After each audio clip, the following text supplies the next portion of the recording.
Cette sœur a passé 3 ans dans un camp de travaux forcés parce qu'elle croyait en Dieu. Tu m'entends? Dans cette prison, j'étais non seulement privée des paroles de Dieu, mais soumise à toutes sortes de tourments, Dépêche-toi, au sol! sans savoir comment je supporterais ces 3 ans de prison. La sécurité au camp était stricte. Mais grâce aux arrangements miraculeux de Dieu, cette sœur recevait sa parole sous forme de notes. Et elle faisait en sorte de les transmettre à d'autres sœurs. Je voyais des caméras de surveillance partout. Et j'étais submergée par l'anxiété. Si j'étais découverte, tout était fini pour moi. Comment a-t-elle compté sur Dieu pour vaincre les difficultés? Et comment la parole de Dieu a-t-elle guidé ses sœurs en ces jours d'obscurité et de douleur?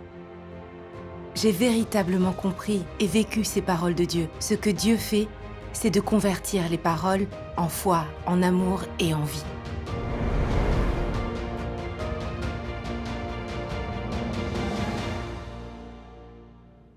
On t'a arrêté et détenu 3 ans en camp de travail pour avoir prêché l'évangile, c'est ça? Comment as-tu survécu à ces 3 ans? En gros, j'ai prié Dieu et je m'en suis sortie pas à pas, avec l'aide de sa parole. Autrement, il m'aurait été très dur de supporter ces tourments à long terme. Oui. Les prisons du PCC, c'est l'enfer sur Terre. Oui. Plusieurs sœurs ont été condamnées avec moi à la rééducation par le travail. On était obligés de travailler de longues heures chaque jour. Au grand minimum, 13 heures. Quand elles n'étaient pas satisfaites, les gardiennes nous électrocutaient ou nous donnaient des coups de poing et de pied. Chaque journée se passait dans une profonde anxiété. On devait subir un lavage de cerveau et écrire des rapports idéologiques. Ces tourments permanents étaient vraiment affreux. Et j'aspirais profondément à la parole de Dieu. Durant cette période, on pouvait seulement avoir des fragments de ces paroles et d'hymnes qu'on se rappelait pour se soutenir et s'entraider. Une fois, la chef adjointe des gardiennes m'a dit que si je travaillais dur, ma peine serait réduite d'1 mois. Franchement, je ne voulais pas y rester une seule journée. Bien sûr. Et donc j'ai travaillé éperdument. Je buvais très peu d'eau, de peur de perdre du temps en allant aux toilettes. Dans mon travail manuel, je maniais sans arrêt une petite pince. Avec le temps, j'ai commencé à avoir très mal au pouce. Mais je ne pouvais que prendre des analgésiques. Et j'avais beau travailler dur, mon nom n'était jamais sur la liste des réductions de peine. Plus tard, j'ai eu une tendinite à la main. Et je ne pouvais même plus laver mes habits. C'était si grave? Oui. Et puis, les conditions de vie au camp de travail étaient très mauvaises. J'ai eu des entérites et des rhumatismes. Malgré tout ça, je devais travailler. Si je travaillais moins, je serais houspillée et ma peine ne serait pas réduite. J'étais vraiment malheureuse dans ce lieu. Après, mes sœurs ont su que j'étais malade. Elles ont pu m'aider et me soutenir. Je me rappelle qu'une fois, quand personne ne regardait, Sœur Lee m'a chuchoté un passage de la parole de Dieu. L'environnement, les gens, les événements, les choses, tout existe avec la permission du trône de Dieu. Ne laisse pas des griefs dans ton cœur, ou Dieu te refusera sa grâce. La maladie qui frappe, c'est l'amour de Dieu, et ce sont ses intentions bienveillantes. Même si ton corps souffre un peu, ne cultive aucune idée de Satan.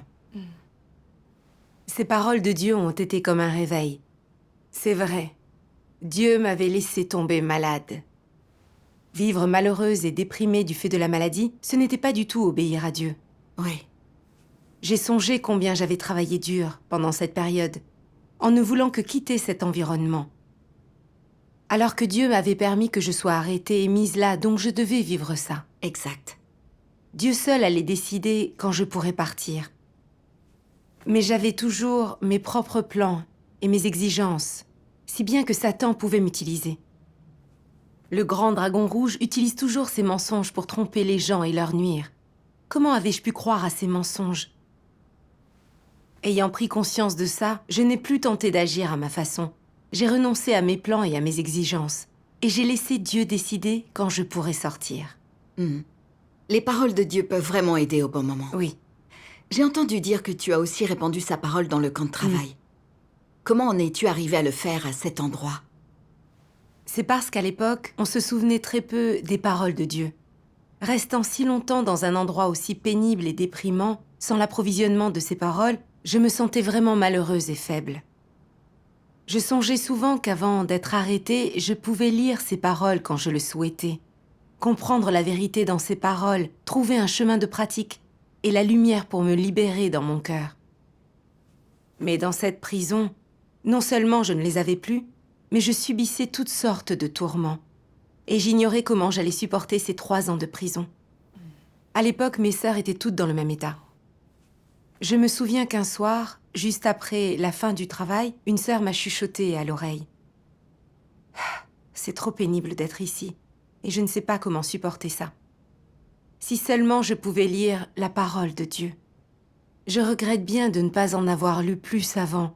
J'aurais aimé avoir retenu ne serait-ce qu'un paragraphe de plus. » Dans cet environnement, la présence de la parole de Dieu est encore plus précieuse. Oui, c'était ce que je ressentais. Et donc j'ai commencé à me dire que ce serait merveilleux que je puisse la lire à nouveau. À l'époque, plusieurs sœurs étaient en assez mauvaise santé. L'une avait de la tension et ne marchait que difficilement. Une autre était gravement malade du cœur.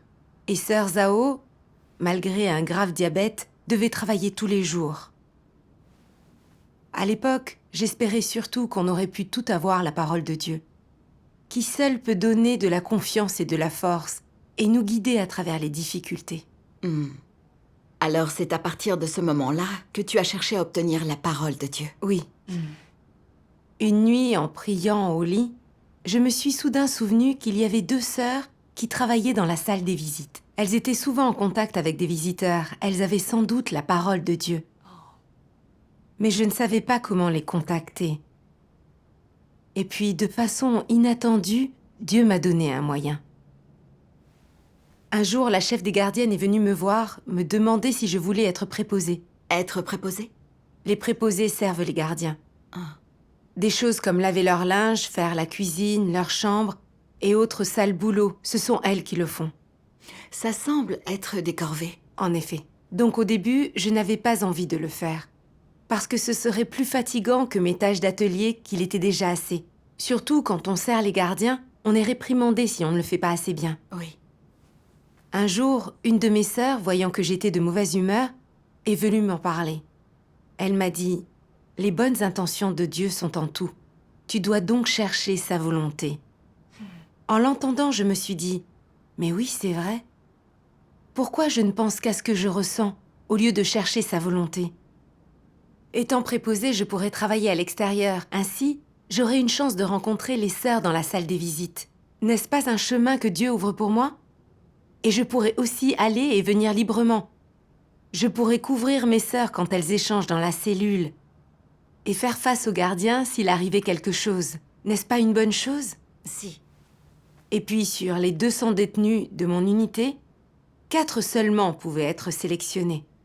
C'était une occasion rare et un merveilleux arrangement de Dieu. Oui.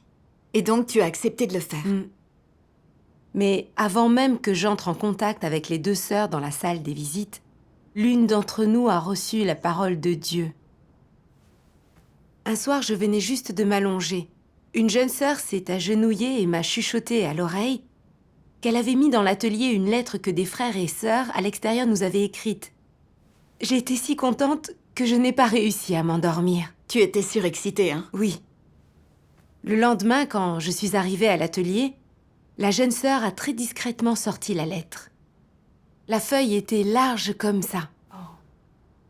Quand j'ai lu la première phrase, « Frères et sœurs qui êtes en prison », j'ai tout de suite eu les larmes aux yeux. Ces paroles me touchaient tellement. Oui. J'ai lu tout en essuyant mes larmes. La lettre contenait des passages des paroles de Dieu, mais 2 passages surtout m'ont impressionnée. Ces paroles de Dieu disaient « À cette étape de l'œuvre, nous avons besoin d'une très grande foi et d'un très grand amour. Nous pouvons trébucher à la moindre négligence, car cette étape de l'œuvre est différente de toutes les précédentes. Ce que Dieu parfait, c'est la foi de l'humanité, qui est aussi bien invisible qu'intangible. Ce que Dieu fait, c'est de convertir les paroles en foi, en amour et en vie. Les gens doivent avoir enduré des centaines d'épurements afin de posséder une foi supérieure à celle de Job. Ils doivent supporter des souffrances incroyables et toutes sortes de tortures, sans jamais s'éloigner de Dieu. Quand ils sont obéissants jusqu'à la mort et ont une grande foi en Dieu, alors cette étape de l'œuvre de Dieu est complète. Au cours de ces derniers jours, vous devez rendre témoignage à Dieu. Quelle que soit votre souffrance, vous devez marcher jusqu'au bout. Et même à votre dernier souffle, vous devez toujours être fidèle à Dieu et être à la merci de Dieu. Il n'y a que de cette façon qu'on aime vraiment Dieu et qu'on laisse un témoignage fort et retentissant. J'ai vraiment été à la fois émue et inspirée. J'ai senti que Dieu observait réellement ce qu'on avait dans le cœur, qu'il comprenait bien notre état, notre situation, et utilisait ses frères et sœurs pour nous abreuver et nous approvisionner par sa parole. C'était l'amour de Dieu. Exact. J'ai médité la parole de Dieu et j'ai compris que renoncer à sa famille et à une carrière pour prêcher l'Évangile et remplir son devoir, même si l'on souffrait, c'était témoigner. Endurer des tourments sans trahir Dieu, c'était aussi témoigner. Avoir toujours la foi et suivre Dieu, après des tourments prolongés, c'était un témoignage plus fort encore. Que je puisse maintenant témoigner pour Dieu devant Satan, c'était l'exaltation de Dieu et la persécution pour la justice. Ayant compris la volonté de Dieu, j'ai pleuré, je l'ai prié. J'ai dit « Ô Dieu, je serai digne de ton amour. Même si ces 3 ans doivent être très longs, même si la police me torture et quelles que soient mes souffrances, je tiendrai bon, témoignerai pour toi et humilierai Satan. Dieu soit loué. Dieu soit loué. » Et les autres sœurs, comment ont-elles réagi à la lecture de sa parole? Elles ont été très inspirées et ont retrouvé la foi en lisant la parole de Dieu. Sœur Gao craignait que sa famille et ses amis la raillent et la discriminent parce qu'elle était en prison et qu'ils cancanent à son sujet. Ayant lu la parole de Dieu, elle a compris qu'être incarcéré parce qu'on croit en Dieu, c'est une persécution pour la justice, ce n'est pas une chose honteuse. Et que souffrir pour tenir bon et témoigner pour Dieu est précieux et important. Après ça, nous en avons parlé ensemble. Et nous avons décidé qu'il fallait transmettre ces paroles de Dieu aux autres sœurs, pour qu'elles aussi en soient approvisionnées. Mais ça a dû être difficile de répandre la parole de Dieu dans le camp. En effet, les règles du camp étaient très strictes. On n'avait pas le droit de parler ni de passer des choses aux détenus d'autres unités. On ne pouvait même pas échanger un regard. Même si on les croisait de temps à autre, on n'avait pas le droit de se rapprocher. Donc, si on voulait faire passer ces notes à plus de 100 sœurs dans les 7 autres unités, ce serait très dangereux. Oui. En plus de ça, les gardiennes retournaient nos lits et nous fouillaient au corps systématiquement, chaque semaine. Elles fouillaient minutieusement dans tous les recoins. Au moindre détail qu'on aurait négligé et qui serait découvert, l'enquête remonterait jusqu'à moi. Ce qui serait un grand problème. Exact. Une gardienne m'a même averti. Si tu oses répandre les paroles de ton Dieu tout-puissant, je te collerai 3 ans de plus et t'enverrai dans une prison de femmes. Est-ce que quelqu'un avait déjà été puni pour ça? Oui. Je me souviens bien d'une religieuse qui avait été découverte en train de faire passer des écritures saintes. Elle a reçu l'ordre, comme punition, de rester assise plus de 10 jours sans bouger sur un sol en béton. As-tu ressenti une peur ou une hésitation? Oui, en effet. À ce moment-là, j'ai pensé, ça ne plaisante pas. Si on s'en aperçoit, je souffrirai encore plus. Plus je pensais à ça, plus ça paraissait dur, et j'étais un peu effrayée. Mais je me suis rappelé ces paroles de Dieu. La foi est comme un pont à tronc d'arbre unique. Cramponne-toi à la vie et tu tomberas. Mais sois prête à mourir et tu traverseras d'un pas assuré. Si les hommes nourrissent des pensées timides et craintives, c'est parce que Satan les a dupés, craignant que nous traversions le pont de la foi pour entrer en Dieu. Ces paroles de Dieu m'ont bien encouragée. Les gardiens n'étaient-ils pas entre les mains de Dieu? Que je sois découverte ou non, ça dépendait de Dieu. Oui. J'étais sûre que rien n'était impossible quand on se fiait à Dieu. J'avais ces pensées effrayantes parce que Satan me perturbait. Comme j'avais peur d'être punie et torturée, Satan profitait de ma faiblesse pour me troubler et m'entraver. Si je renonçais par peur de la torture, Est-ce que je ne tomberai pas dans le piège de Satan? C'est juste. Pendant ce temps, mes sœurs étaient dans cette situation pénible et avaient toutes besoin de l'aide des paroles de Dieu. Mon devoir était donc de les leur faire passer. Comment donc les as-tu transmises aux sœurs des autres unités dans le camp? Pendant nos tâches courantes, on pouvait difficilement avoir un contact avec nos sœurs des autres unités. Le seul moment pour se voir, c'était quand on mangeait à la cafétéria. On a donc prévu de faire passer des notes au repas. Mais ça a dû être difficile. Oui. Le réfectoire était truffé de caméras de surveillance. Et on n'avait pas le droit de parler ni de bouger pendant les repas. Il fallait finir de manger en 5 minutes. Par conséquent, c'était très dur de faire passer la parole de Dieu. Mais pendant qu'on a fait passer la parole de Dieu, j'ai été témoin des actes miraculeux de Dieu. Ce jour-là, je comptais transmettre des notes aux sœurs des unités 4 et 7. Tout en faisant la vaisselle, j'ai regardé sœur Mine de l'unité 4. Soudain, elle a aussi levé la tête et regardé dans ma direction. Des yeux, je lui ai fait signe de venir faire la vaisselle. J'ai craint qu'elle ne comprenne pas ce que je voulais qu'elle fasse. Mais grâce à Dieu, elle a compris immédiatement. On est allés ensemble en même temps au vaisselier. Et vite, j'ai pris une note et je l'ai fourrée dans sa poche. Ça ne m'a pris que quelques secondes. J'en ai alors été très reconnaissante à Dieu. Il ne restait donc que les sœurs de l'unité 7. Oui. Par une heureuse coïncidence, une sœur de l'unité 7 que je connaissais était dans ma rangée, à 1 mètre à peine de ma chaise. La règle au camp de travail était d'attendre pour sortir que la surveillante de l'unité nous ordonne de nous lever. J'avais alors très peur que nos 2 unités ne sortent pas en même temps et que je ne puisse pas m'approcher d'elle. En effet. J'ai donc prié Dieu sans arrêt, au fond de mon cœur. Très vite, presque en même temps, les surveillantes de nos 2 unités nous ont ordonné de nous lever. Ah, c'est vraiment une coïncidence. En effet. M'étant levée, j'ai vite fourré une note dans la main de ma sœur. Ça s'est passé en un clin d'œil. Et les gardiennes n'ont rien remarqué. Dieu soit loué. Dieu soit loué. Avec l'aide de mes sœurs, nos sœurs des autres unités ont toutes reçu la parole de Dieu. Je n'avais vraiment pas espéré pouvoir la faire passer avec autant de facilité. J'ai vraiment vu qu'avec Dieu, rien n'était difficile. Grâce à ce transfert de la parole de Dieu, mes sœurs ont eu plus de foi en Dieu. Vous avez vu son œuvre? Oui. À peine 2 semaines après qu'on a fait ça, le camp a obligé toutes les croyantes en Dieu Tout-Puissant à écrire une lettre de renonciation. On nous demandait de promettre d'arrêter de croire en Dieu Tout-Puissant. Quelques jours plus tôt, nous venions de lire la parole de Dieu. Nous avions donc la foi pour témoigner de Dieu. On a échangé des encouragements pour ne jamais céder à Satan. Vu d'ici, la parole de Dieu est venue au bon moment. Oui. Mais 1 semaine plus tard, j'ai eu des échos des sœurs d'autres unités qui n'avaient pas écrit la lettre de renonciation. Certaines avaient été torturées, d'autres enfermées, accroupies dans des cages, et d'autres encore condamnées à de nouvelles peines. Durant cette période, l'atmosphère au camp de travail a été plus oppressante que jamais. C'était toujours un climat de terreur, comme si une catastrophe pouvait se produire à tout moment. C'était une peur liée à l'incertitude. Oui, parce qu'on ne savait pas quand cette situation prendrait fin, ni quelles mesures les gardiens allaient décider de prendre contre nous. En effet. Alors à ce moment-là, nous étions toutes malheureuses et déprimées.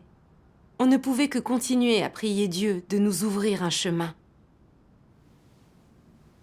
La position de toutes les sœurs était la suivante. On n'écrirait pas de lettre de renonciation, on devait tenir bon et témoigner pour Dieu. On a été dans l'impasse avec notre gardienne pendant 2 jours. Et puis, voyant que ses méthodes ne donnaient rien, elle a cédé. Afin que ses ordres soient exécutés, elle nous a permis d'écrire ce qu'on voulait du moment qu'on écrivait quelque chose. On a toutes su que Dieu nous avait ouvert une issue, et on lui en a été très reconnaissante. Dieu soit loué. Durant ces 3 ans, tu as transmis la parole de Dieu plus d'une fois, n'est-ce pas? Oui. Cependant, la première fois, on n'en avait vraiment pas reçu assez. Avec le temps, on a eu soif de nouvelles paroles de Dieu. Une fois, le jour des visites, d'autres détenus ont eu droit à la visite de leurs proches, et ma famille à moi m'a beaucoup manqué. J'ai pensé à mes parents qui étaient âgés. J'ignorais comment ils allaient. Durant cette période, j'ai souvent repensé à mes souvenirs de chez moi. Et à mesure que le temps s'écoulait, cela me déprimait. Quand une sœur dans ma cellule s'en est aperçue, elle m'a chuchoté à l'oreille ce passage de la parole de Dieu. Le destin de l'homme est entre les mains de Dieu. Tu es incapable de te contrôler. Quoi qu'il court et s'occupe toujours pour lui-même, l'homme reste incapable de se contrôler. Si tu pouvais connaître tes propres perspectives, si tu pouvais contrôler ton destin, serais-tu toujours un être créé ? Bref, quelle que soit la façon dont Dieu œuvre, toute son œuvre vise le bien de l'homme. Prends par exemple les cieux et la terre et toutes les choses que Dieu a créées pour servir l'homme. La lune, le soleil et les étoiles qu'il a créées pour l'homme. Les animaux et les plantes. Le printemps, l'été, l'automne et l'hiver, etc. Tout est fait pour rendre l'existence de l'homme agréable. J'ai médité ces paroles de Dieu et puis j'ai compris. Le sort de chacun est entre les mains de Dieu. Donc la santé de mes proches dépend de sa souveraineté et de ses arrangements. Si je m'en remettais à Dieu pour ma famille, pourquoi m'inquiéter ? Je ne devais vraiment pas être anxieuse pour cela. C'est vrai. Ces paroles de Dieu m'ont permis de cesser d'être négative et m'ont fortifiée. Et j'ai vraiment compris qu'on ne pouvait pas se passer de l'aide de la parole de Dieu. Alors j'ai prié Dieu pour avoir plus de ses paroles et qu'il nous guide dans ce qui était à venir. Après cela, je me suis souvenue des 2 sœurs dans la salle des visites. Si je pouvais entrer en contact avec elles, j'aurais une chance d'obtenir d'autres paroles de Dieu. J'ai prié Dieu pour ça et lui ai demandé de nous offrir des occasions appropriées. Un matin, la gardienne chef m'a appelée. « Viens, on a besoin de toi pour faire le ménage dans la salle des visites. » Quand j'ai su que j'allais dans la salle des visites, mon cœur s'est illuminé. Une occasion se présentait à moi. Tu as enfin eu l'occasion d'aller dans la salle des visites. Oui. En 3 ans de prison, c'est la seule fois où je suis allée dans la salle des visites. J'ai alors eu la certitude que c'était Dieu qui avait arrangé cette occasion pour moi. Quand on est arrivé dans la salle des visites, la gardienne chef est allée discuter avec d'autres gardiennes. J'ai foncé dans l'arrière-cuisine. Les 2 sœurs étaient occupées à préparer les repas. Je me suis dépêchée de leur demander s'il y avait quelque chose à manger. Elles ont tout de suite compris ce que je voulais dire et m'ont répondu que oui. Et puis, l'une d'elles a sorti une boule de papier d'un sac en tissu et me l'a donnée. J'ai pris conscience que j'avais enfin ces paroles de Dieu tant attendues. Et je ne sais vraiment pas comment décrire mon humeur à ce moment-là. Tu étais surexcitée, c'est ça? J'étais extrêmement surexcitée. Mais j'étais aussi un peu inquiète. Car la boule de papier manuscrite était plus grosse qu'un gros œuf d'oie. Je l'ai mise dans mes sous-vêtements, mais la bosse se voyait trop. J'ai voulu la mettre dans ma poche de pantalon, mais elle en ressortait. Voyant que je ne pouvais la cacher nulle part sur moi, j'ai été prise de panique. Je voyais des caméras de surveillance partout. Et j'ai été submergée par l'anxiété. Si j'étais découverte, tout était fini. Les conséquences seraient terribles. Mais en même temps, j'ai pensé que si je ratais cette chance, je risquais de ne plus jamais recevoir la parole de Dieu. On en avait tant besoin. Pas question pour moi de renoncer. À ce moment-là, j'étais si tendue que je ne savais pas quoi faire.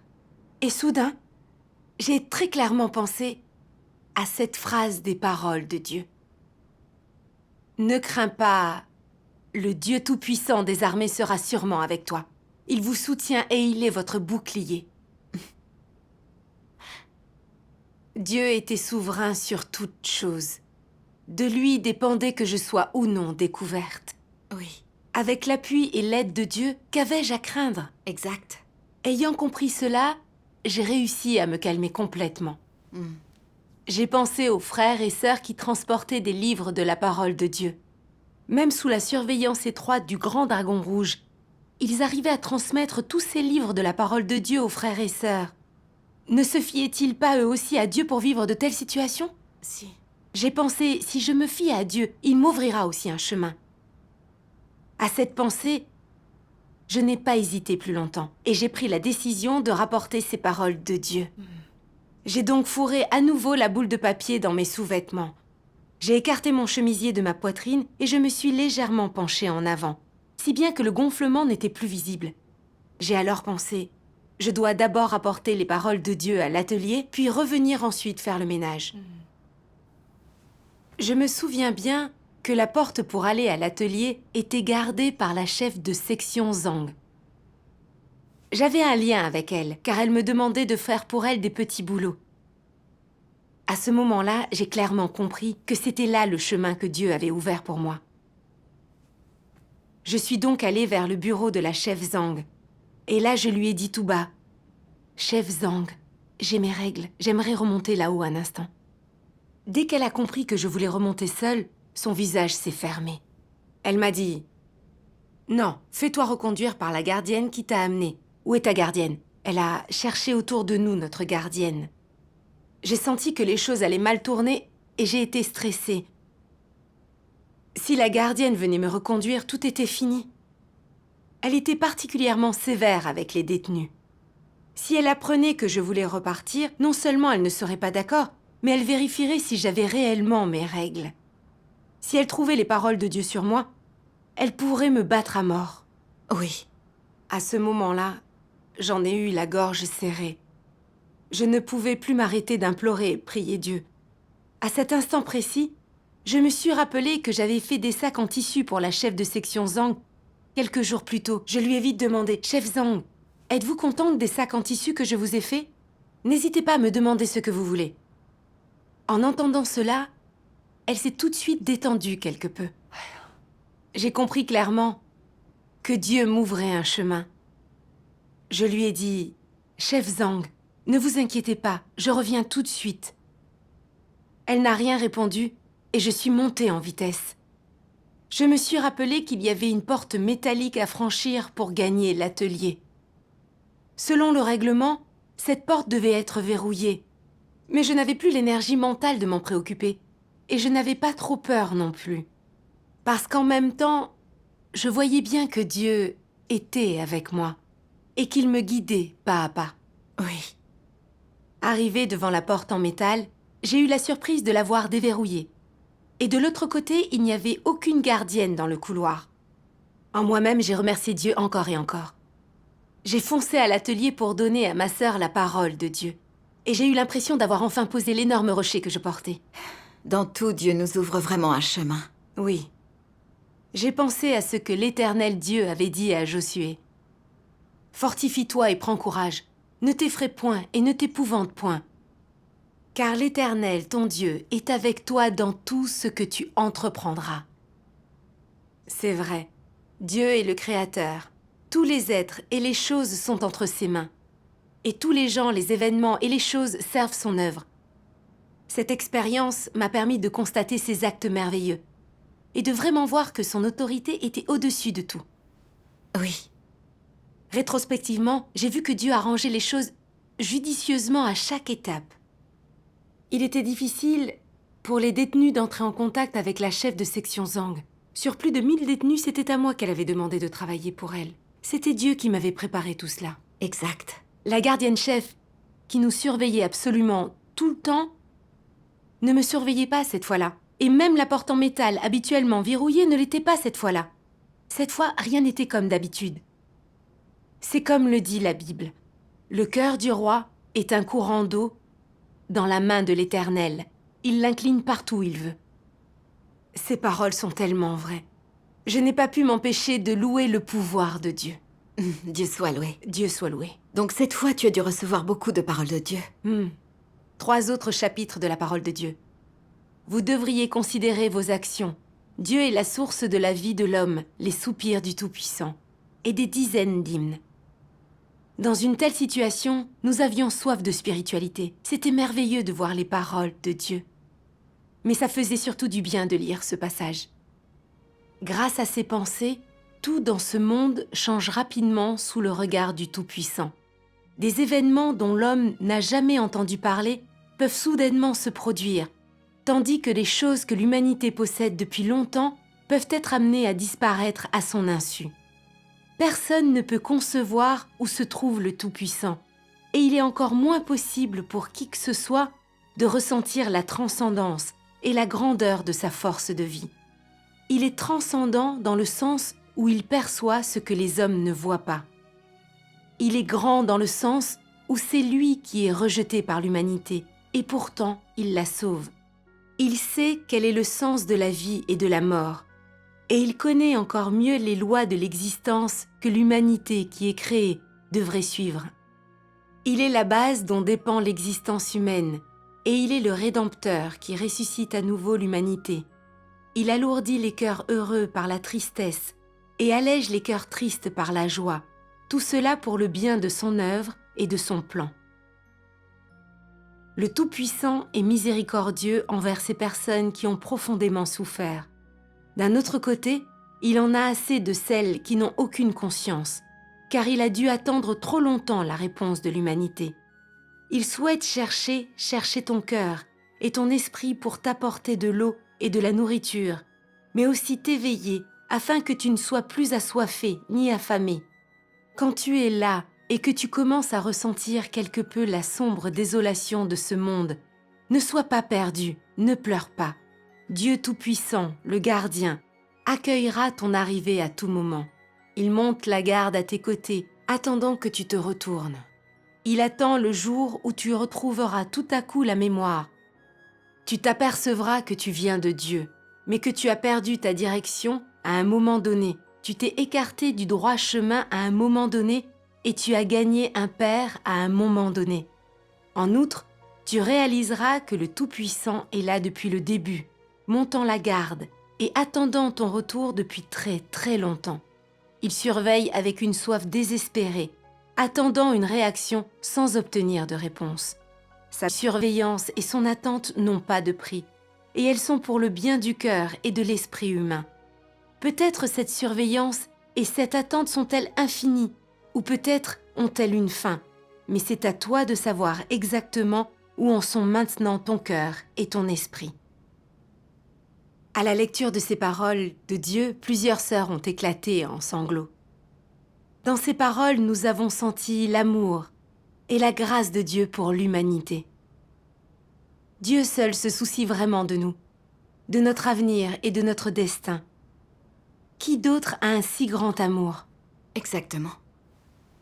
Donc ensuite, tu as dû chercher à passer les paroles de Dieu à davantage de sœurs, n'est-ce pas? Oui. À cette époque, j'ai cherché une occasion d'en donner à une sœur gravement malade. Son état était particulièrement grave. Mais elle a compris la volonté de Dieu d'après ses paroles, et elle a pris conscience qu'en se plaignant de ses propres souffrances, elle ne témoignait pas.